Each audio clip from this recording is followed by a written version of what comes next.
এটা একটা জাত দেখলেন, এটা হচ্ছে একটা রূপালি। দেখেছেন কি ছোট্ট গাছ আম ধরে আছে, কত সুন্দর। হ্যাঁ এই যে দেখেন, এই যে হ্যাঁ বলো। তাই নাকি? হোক বৃষ্টি, এই যে অলোক ফুটেজ নিচ্ছে।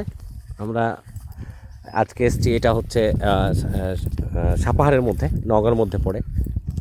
এলাকাতে এসে একটা জিনিস আমার খুব ভালো লেগেছে, যে এটা হচ্ছে সবাই আধুনিক আম চাষ করে এখানে।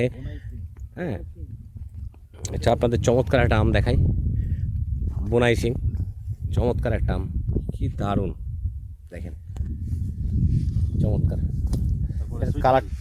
তারপর এইটার কালারটাই কত চমৎকার দেখেন।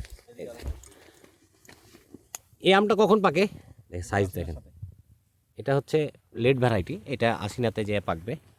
দেখেন চমৎকার কালার, দেখছেন জান ভরে যাচ্ছে, কি কালার, বাহ। এটা এটা এটা কোন দেশের জাত তুমি বলতে পারবা? জানা নাই? বুনাই সিং, এটা অ্যাকচুয়ালি কোন জায়গার আম আমার জানা নাই, এটা কোন দেশ থেকে আসছে।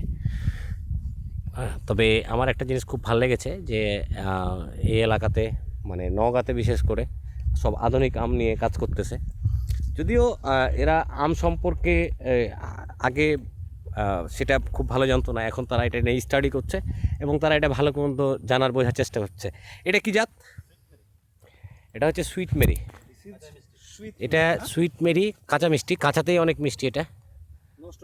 হ্যাঁ, এটা এটা কাঁচাতেই খুব মিষ্টি, কাঁচা মিষ্টি যেটা আছে এখানে সব কিছু যা এই যে দেখতেছেন, এই যে সুইট মেরি আম ধরে আছে, দেখেন কি চমৎকার। আপনাদেরকে বলেছিলাম যে আজকে আমি একটা প্রজেক্টে যাব, ছোটো ভাইয়ের একটা প্রজেক্ট। দেখেন সুইট মেরি, এটা কাঁচা মিষ্টি, যে আমটা আমরা খাই সেটা কাঁচাতেই অনেক মিষ্টি। এটা পাকলে কি টক হয়ে যায় না মিষ্টিই থাকে? আরও স্বাদ বাড়ে না? বাহ চমৎকার। এই যে এটা আমরা খাবো, ছোটো ভাই এটা পেড়ে দিল, এটা খাবো, একটু পরে খাচ্ছি আমরা, একটু ফুটেজ টুটেজ নিয়ে নিই, আমরা একটু ঘুরে ফিরে দেখি তারপরে খাবো। হ্যাঁ সুইট মেরি চমৎকার, খুব ভালো লাগছে। এবং দেখ কি দারুণভাবে ধরে আছে। হ্যাঁ, রূপালির মতোই। গাছের হাইট কত হবে? 5 ফিট। আমি ডাউনে দাঁড়িয়ে আছি, বাট আমার হাইটেই হবে 5-6 ফিট হবে। বাট কীভাবে আম ধরে আছে দেখেন। আর অলোক আমার একটা ফুটেজ বানানোর জন্য কি বলে যে মানে ভিডিও বানানোর জন্য এখানে আসা আমি অ্যাকচুয়ালি।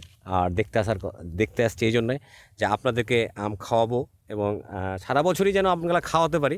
এই আধুনিক আম নিয়ে কাজ করতেছি, নিরাপদ আম নিয়ে কাজ করছি, আপনাদেরকে এটা সারা বছর যেন আম খাওয়াতে পারি, এই একটা চিন্তা মাথায় নিয়ে কাজ করছি। যেহেতু আম নিয়ে কাজ শুরু করেছি বা কাজ করছি বেশ কিছুদিন ধরে করছি, এর আগে আপনাদেরকে আম যেগুলো খাইয়েছি সেগুলো হচ্ছে আমরা সিজন টাইমে আম খাওয়াতাম।